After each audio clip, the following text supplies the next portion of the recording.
you ever wondered how people become entrepreneurs? How they make money without having a 9 to 5? What about the people that have made their money, acquired millions? How do they continue to have their money work for them? Knowledge is power, my people. Unfortunately, most people aren't too fond of sharing such information without a cost. So here it is for free. All I ask in return is that you pay it forward, share this info with others. This is Marlo Nicole, and you're listening to Business Bullish, where we cover business and money matters from start to finish.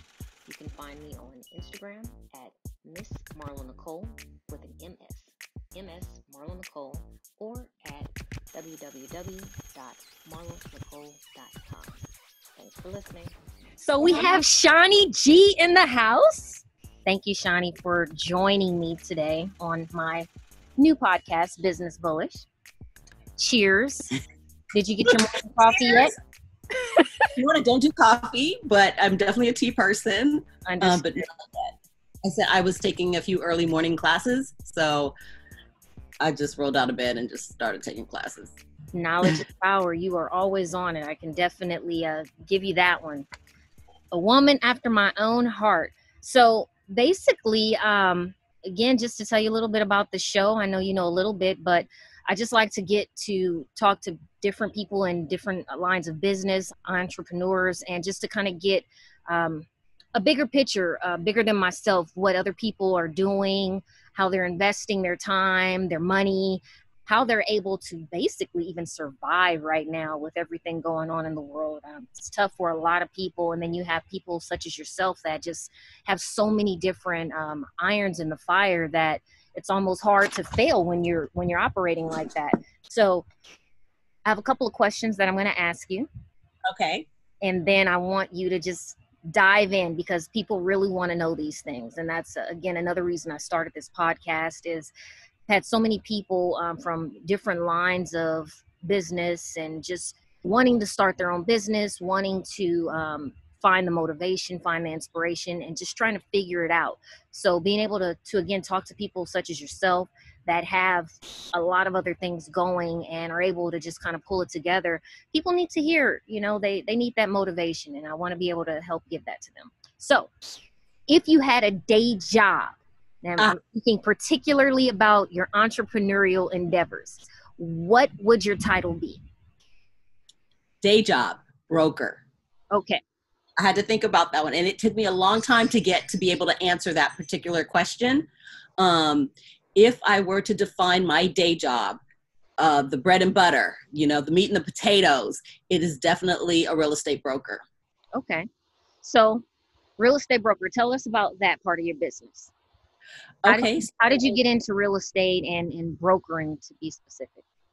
Well, right out of college, I majored in linguistics, which is an interesting field in itself. And then I went ahead and got my master's degree in education and technology.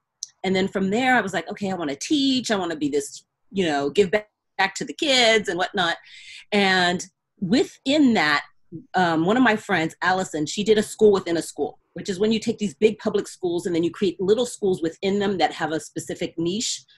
So hers was environmental, and she went on to break from public school and open up a series of green ribbon, the first green ribbon ever given by President Obama for excellence in school. So she went on and opened green schools. And then my school within a school that they offered me was technology. So from there, I said, okay, you know what? I really love this technology thing. I love teaching. I want to take it to another level. So I opened my own business, and one day I was in my office and there was a mortgage brokerage firm right next to mine. And I was like, listen to all these deals, cause you could hear the walls were so thin. You didn't want to eavesdrop, but you totally couldn't help it. So one day I was walking down the hall, and one of the brokers said, with your skill set, you would be an amazing real estate professional. And I said, what does that entail? Cause I don't want to do a deal for 5 years, cause he was a commercial broker. Killing it though, but 5 years for a thing to go down, or 3 years, that just didn't interest me. So he was like, well, try residential sales.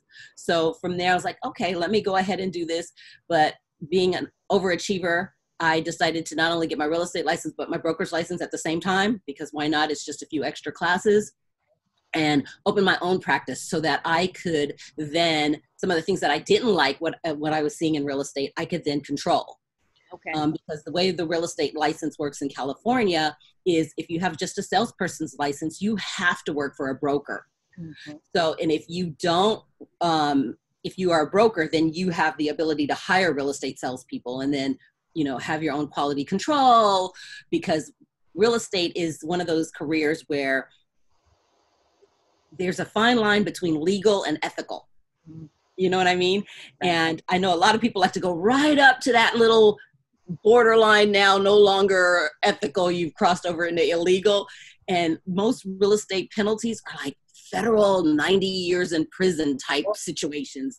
And I wasn't prepared for that. So I was like, no, I don't want to work for anybody that might want to go up to that line and, oh, the stuff is a little hot. It's just, no. So to answer your question, I said, okay, you know what? If I'm my own broker, I can create my own rules. I can farm how I want to farm. Farm means you just go out there and try to get new business. You don't farm, you don't eat. There's no harvest in real estate. So that's what drew me to the profession in the first place. Was I knew I could control the environment in the sense that I don't want to touch the hot stove. I don't want to be nowhere near a hot stove. I want to live by the golden rule, which is do unto others as you want others to do unto you. And so that started my real estate life. But you had to find the confidence in order to start something on your own versus the comfort of working for someone else. Where did that inspiration come from? You know what? My grandfather was extremely successful in business. Like he was one of those back in the day when Black folks weren't able to own property, or he owned vast amounts of land and, you know, just all the finer things in life. He struggled. He was I guess a maritime marine person, but you know, my mother's Guadeloupean, so it's not quite like a Marine or a Navy SEAL. We don't have those, but so he just worked his butt off from a very young age, saved his money and bought property and businesses and aligned himself with other people that saw wealth through real estate. So obviously it probably somehow through the atmosphere sunk into me to be an entrepreneur. And then my attorney, year one, gave me this really good book called The Art of Winning Through Intimidation, which is no longer in publication, but you can still kind of find it. And it takes you through Screw You University, because real estate is a male-dominated field, right? And they will screw you, especially commercial. Most fields are male-dominated, surprisingly. But hey, change the world, right? Change the world. So he gave me that book and he said, little girl, great, thank you. Read this book to save you from having a bunch of nightmares and sleepless nights. And I read that book, like, I was like this, freshman year, sophomore year, because it takes you through like freshman year, sophomore year, you know, until you graduate. And it just set me on a course to having the machismo to go out and be like, I deserve to be at this table. Absolutely. You need me at this table. And I'm going to stay at the table and I'm going to continue to evolve so that, you know, I show you why I deserve to be at this table. A lot of people that I speak to, I think that's one of the number one issues that a lot of people have, in particular women, is just getting the confidence to feel like I should have a seat at this table. I have the same amount of knowledge, if not more, or abilities. But there's always that fear and that comfort in knowing I'm going to get a check every other week. So a lot of people have that intimidation of taking that risk that can really put them in an entirely different category. So well, in real estate, there's no check every 2 weeks. There's no check every month. Right. So you don't even have that pressure. You have that pressure if you learn the industry and you get out there and you put your best foot forward, or you're not getting a check. That's the one thing that's guaranteed in real estate, is you will not get a check if you do not farm appropriately or have an amazing, you know, little black book, or in my case, a little pink book. You don't have that pressure of, oh my God, I'm tied to the check. Instead, you have the pressure of, you got to be the best. Absolutely. You know, to attract. And so I was really successful early on in my real estate career, to the point where I had a lot of people asking me, donate here, give your time here, do this here. It was just really overwhelming, to where I had to quiet my spirit and say, pick one or two charities of choice. So I picked literacy. Okay. Literacy is my core, like anything that deals with us as a people getting more literate, it softens my heart. And that's where my entrepreneurial endeavors started happening. So I tell people now, I'm a broker by day, but by divine calling, I'm an entrepreneur.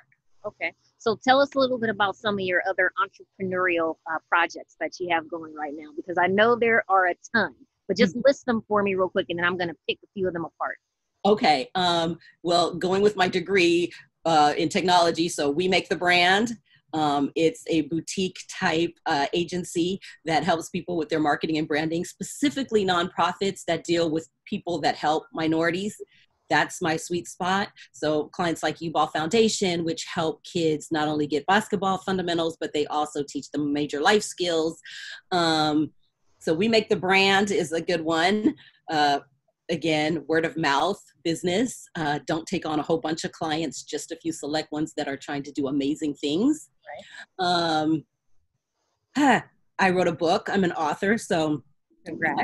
3 books. So my first book was, again, dealing with education and helping young minority kids, because one of the things when I used to work at Cal State Dominguez Hills teaching teachers is I realized that these kids couldn't even go to a Cal State because they didn't have the A through G requirements. So I wrote a book on what are A through G requirements and how can kids navigate through their high school. So if your counselor tries to give you math A, well, math A don't count for nothing, right? You need algebra, you need pre-algebra, so helping kids understand that English is the only subject that can hold you back because you need 4 years of English, right? So that was my first book. I sold it to the Compton Unified School District. My second book was, I used to do this thing with my best friend because we have a nonprofit called ITL Foundation, and every year we adopt 30 families. And I noticed that the little young Black girls were like, oh, can you cuss on your channel? Sure. Okay. So, oh, my brother calls me a bitch, for example. Like, a bitch, come over here and do that. And I'm like, oh, no. You're like, what, 7? Like, we need to redefine how you're being addressed and the titles that are being put on you. So I wrote a book called Positive Affirmations for Young Girls of Color. Okay. And it's just a cute little pictorial book that teaches girls how to use positive affirmation every day to be better and better and better. And then my third book I wrote was Don't Hate My Football IQ, because I'm a big football fan. And I recall. I noticed that women are not really like understanding the sport, or they're just doing it for the wrong reasons. I used to do it because it was a bonding experience with me and my father, and now my man. So I just want to make sure that, we know the fundamentals in a fun way. So I do things now in an entrepreneurial side that just excite me, So We Make the Brand is my big one, and my foundation. And then, of course, I own a radio station. So Yes. Tell us all about GH3 and how you got involved in that. Okay. So music. Always been a passion since my first Michael Jackson and Prince concert. Because, you have to go back to why are you motivated by things. I actually was a consumer. I actually purchased records. I don't know how many people could say that. I have in my she shed, I actually have a record player, and I play my old school records. There's something about the crackling in the background with the needle that hits the record that just does something to you. It's different. In fact, I was at Target yesterday, and I'm like, oh, I could buy this album. They're expensive, but I was like, I could buy this album and that album. So I just like some of that old school quality stuff that we used to have before it was so processed, So my friend came to me and he said, you know what? I think some of your skills would be well served in radio and broadcasting, because I always wanted to do radio in a sense, but my thing was going to be We Talk Education. Right. It was my first one. And it was going to be teaching people about home buying and, real estate. And so he was like, no, I think you'd be really good in radio. And I was like, okay, let's try it. Not a problem. And next thing you know, I opened God's House of Hip Hop with MC Nice. And from there, within our first year, we won a Stellar Award. We have these amazing shows. We have 18 shows, including the one with Miss Marlo, Nicole. So, which is God's Calamari, MC Nice, and the God Squad. And it just grew. And from there, I was telling my partner, I said, the natural evolution of a radio station is to have a festival. How your Kiss FM has a Wango Tango. So from there, I just said, okay, well, you know what? We need to do that. That's our next step, play with the big boys. My attorney, I had a really good attorney apparently at the time. He said, if you want to play with the big boys, you have to leave the puppies alone. I was like, definitely want to play with the big boys. And he said, always make sure that you're the one at the table. Right. Because if you have other people representing you, you don't know how the message is being conveyed. You don't know if they're putting your best foot forward. We had an opportunity to get into Target, for example, for one of our products. And our attorney at the time was a different attorney. And he went into Target and pitched that we take over being the dog. Target is not about to give up their dog with a little eye thing, you know? Right. It was the wrong angle to come in at. So from that moment on, I was like, that was a missed opportunity, and I never want to feel that again. The anxiety alone in preparing to go into a big store like that anyway, but then to have somebody pitch it the wrong way Without your and at the meeting, you'd be like, well, what is you talking about? Like, right. you know, because that would be airing your dirty laundry. So I just said, no, not today. From here on in, it's going to be at the table. Wow. Okay, so let's see. You've answered so many of these the questions that I was going to ask you, but let me dive into this one. Okay. Spare time. Do you actually find that you have any? And if you do, what do you do in your spare time? What's fun? Traveling. I'm an avid traveler, and I think that is the best time because A, your phones don't work most of the time. So it's like Guilty of always making sure my phone works. That's wrong. I know. Sitting at the beach with a book and a mojito. I know. Okay. So I travel a lot, like a lot. Well, not because of COVID now. I haven't really done much, but my last trip, and my travel buddy is my mother. Love it. That's my travel buddy as well. Yeah, because she goes with the flow. You know, she doesn't get there and I was like, oh, we got to do happy this. To be out. She's happy to be out. Yes. I love it. We could try new foods. And so we went to South Africa and Dubai. It was our last major trip. And this year's trip was supposed to be Tahiti. So I was planning on kidnapping my mother and then calling her sister and having her sister fly out from France.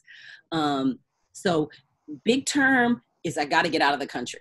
Small term, I love little staycations. I'm an avid HGTV and food channel. So if the food channel recommends a restaurant anywhere in the United States, I will pack up my, significant other and we'll go like, okay, let's go try that one.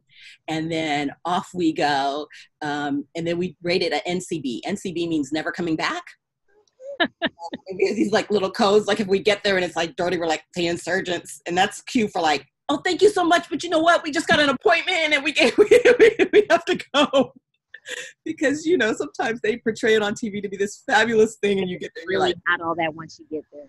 Been there a couple times. Yeah. I'm like, I can't do it. So we, instead of insulting them, we're like, we're good. Another appointment came up.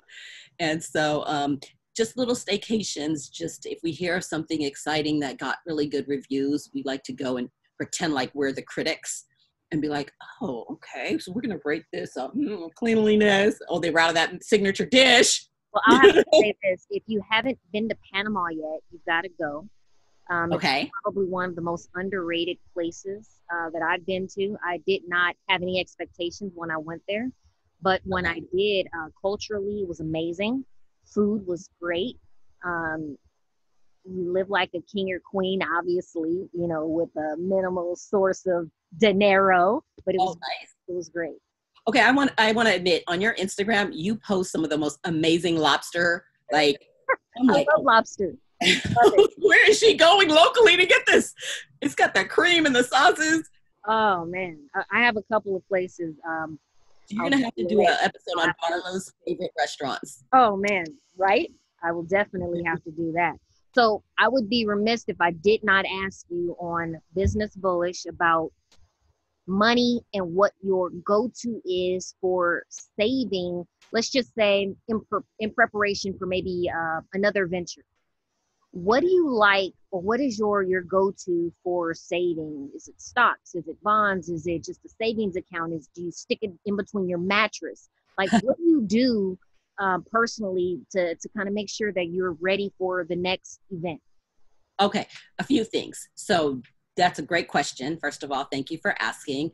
So go-to for savings. First, before I even go to for savings, it depends on the project. So I have QuickBooks, but I have the one where QuickBooks has this new feature. Well, I don't know if it's new, but it's a feature that lets you put a project within a business. Oh, I do that all the time.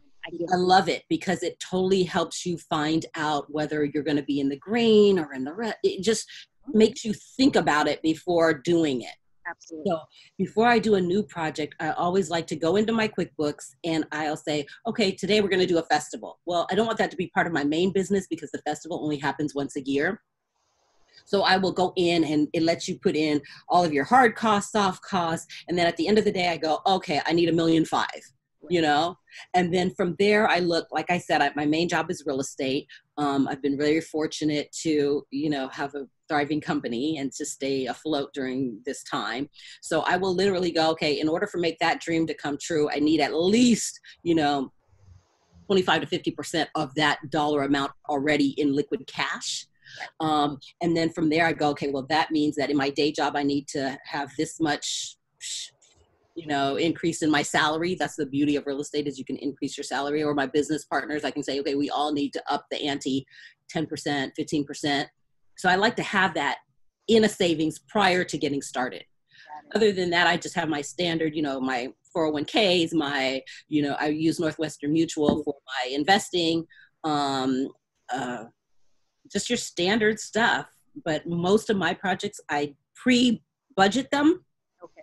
And then I work, or I have investments that I try to get into to help me in the long run, prior to going to outside sources. Just, hey, this is the thing that we're in.